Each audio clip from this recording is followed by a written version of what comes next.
अस्सलाम वालेकुम दोस्तों, आई होप तुम लोग खैरियत से होगे, ठीक ठाक होगे। आज मैं तुम लोग से बात करना चाहता हूँ एलिफेंट अब्यूज़ के बारे में। तुमने इस बारे में सुना बहुत होगा, बट ये होता किस तरीके से, इसकी शुरुआत कहाँ से होती है, इसके बारे में तुम्हें कुछ भी नहीं पता होगा, ये मैं गारंटी के साथ कह सकता हूँ। एलिफेंट अब्यूज़ के अंदर हम सबसे पहले देखते हैं कि हाँ यार, हाथी के ऊपर जो है सवारी करना, जो है ना, हाथी के ऊपर बैठ के वो टूरिस्ट जो है घूम रहे होते हैं ना, वो एक एलिफेंट अब्यूज़ में आता है। लेकिन इन सारी चीज़ों की शुरुआत कहाँ से होती है, मैं आज आपको उस बारे में बताने आया हूँ। एशियन साइड पे हमारे पास थाईलैंड में, इंडिया में बहुत सारी जगहों पे ऐसे हाथी पाए जाते हैं। लेकिन इतने बड़े जानवर को कंट्रोल कैसे करें, इतने बड़े जानवर को आप अपना बिल्कुल ऐसा गुलाम कैसे बना लेते हो कि वो आपके ना उंगली के इशारे पे चल रहा होता है। तो बेसिकली इसकी शुरुआत ऐसे होती है। एक टर्म होती है पजान, थाई लैंग्वेज में वर्ड यूज़ किया जाता है। पजान का मतलब होता है क्रशिंग। इसका मतलब आपकी बिल्कुल रूह को जो है ना वो अलग कर देना आपसे, आपको इतना क्रश कर देना मेंटली फिज़िकली कि आप किसी काम के लायक ही ना रहें। होता ऐसा है बेसिकली कि जब हाथी का बच्चा पैदा होता है ना, तो उसको उसकी माँ से बड़े ही कोई बेरहमी तरीके से अलग किया जाता है। उसको घसीट के, उसको मार के, उसको अलग करते हैं सबसे पहले। फिर उसको छोटे से केज में बंद कर देते हैं 2-3 हफ्तों के लिए।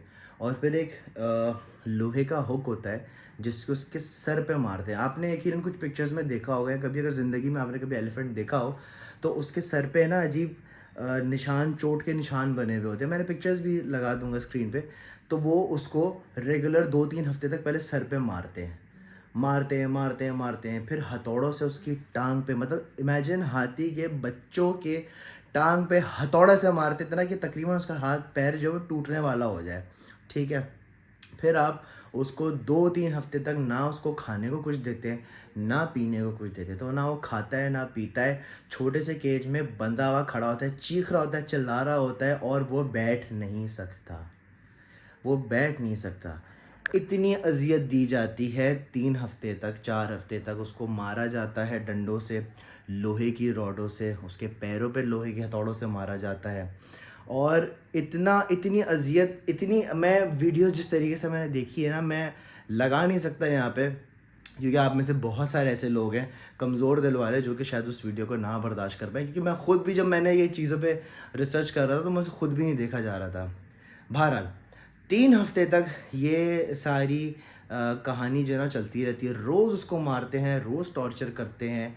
और फिर तीसरा हफ्ता जब एंड होने लगता है तो फिर आता है महूत, जिसको हम महावत भी कहते हैं, जो हाथियों का एक होता है ना, एक महूत जो उनको सँभालता है, उसका ख़्याल रखता है, उसका ताबे हो जाता है। वो आता है, वो उसकी फर्स्ट मील उसको देता है, उसको दूध पिलाता है, उसको फ्रूट्स खिलाता है। तो होता क्या है, इस पूरे टॉर्चर के साइकिल में जो है ना, हाथी का बच्चा अपनी माँ को भूल जाता है। वो सिर्फ़ उस महूत को देख रहा होता है कि यार इसने मुझे बचाया है, इसने मुझे इस तकलीफ़ से निकाला है, इसने मुझे खाना दिया है। तो ये जो बोलेगा, जैसे करवाएगा, जो इशारा देगा, वो मैं करूँगा, क्योंकि वो उसके साथ-साथ पीछे-पीछे घूम रहा होता है। तो इस तरीके से जो है ना, एलिफेंट अब्यूज़ की शुरुआत होती है। इसी तरीके से फिर उनको राइडिंग के लिए उसको यूज़ किया जाता है। थाईलैंड में ये बेसिकली बहुत सारी चीज़ें होती हैं, इंडिया में भी इस तरीके से चीज़ें होती हैं। तो मैं ये वीडियो बनाने का मकसद सिर्फ़ ये था कि तुम लोग को मैं बताऊँ कि हम फ़न के लिए जो है ना, मैंने भी रिसेंटली जो है कुछ लोगों को देखा कि एलिफेंट के ऊपर बैठ के राइडिंग कर रहे हैं। मेरे ही जानने वाले, मेरी दोस्त है, बट अपेरेंटली उनको नहीं पता कि ये एक एनिमल अब्यूज़ में काउंट होता है, एलिफेंट अब्यूज़ में काउंट होता है। उन्होंने बेख्याली में कर लिया। बट मेरा ये वीडियो बनाने का मकसद मेन ये है कि बराए मेहरबानी कभी आप लोग ट्रैवलिंग पे जाएँ, या कहीं भी आप लोग हाथी देखने के लिए जाएँ, तो उसमें ऑप्शंस होते हैं कि भाई या तो आप उनके साथ डे स्पेंड करें, उनको खाना खिलाएँ, उनको शावर दें और एलिफेंट के बारे में जानें, और एक होता है कि भाई आप हाथियों के साथ जो है ना उसके ऊपर बैठें और पूरी ट्रैकिंग करें, घूमें फिरें एंड ऑल दैट। तो मेरी रिक्वेस्ट ये है कि प्लीज़ एलिफेंट राइडिंग मत करना। जितने भी लोग ये वीडियो देख रहे हैं, पाकिस्तान में, इंडिया में, बांग्लादेश में, या दुनिया में जहाँ भी तुम ये वीडियो देख रहे हो, तुम मेरी वीडियो नहीं पहुंचा सकते तो तुम ये बात समझ के ना आगे दूसरे को बता देना कि देखो, ये एलिफेंट अब्यूज़ बहुत पेनफुल होता है। लेकिन देखो, ये एक इंडस्ट्री है, वो भी खा रहे हैं, कमा रहे हैं, मैं उसमें कुछ आप रोक भी नहीं सकते इन चीज़ों को। बट ये है कि आप खुद ख्याल ज़रूर रख सकते हैं। तो प्लीज़ मैंने जिस तरीके से तुम लोग को समझाया बताया, बड़ा भाई होने के नाते मेरी बात समझना और इस इन्फॉर्मेशन को आगे ज़रूर पहुंचाना कि कितना पेनफुल प्रोसीजर होता है ये सारी चीज़ों का। अपना बहुत ख्याल रखना। मिलेंगे यार बहुत जल्द एक अच्छी इन्फॉर्मेशन के साथ, एक अच्छे नए टॉपिक के साथ, एक अच्छे नए एनिमल के बारे में जानेंगे बहुत जल्द। बहुत ख्याल रखना। पाकिस्तान जिंदाबाद। अल्लाह हाफ़िज़।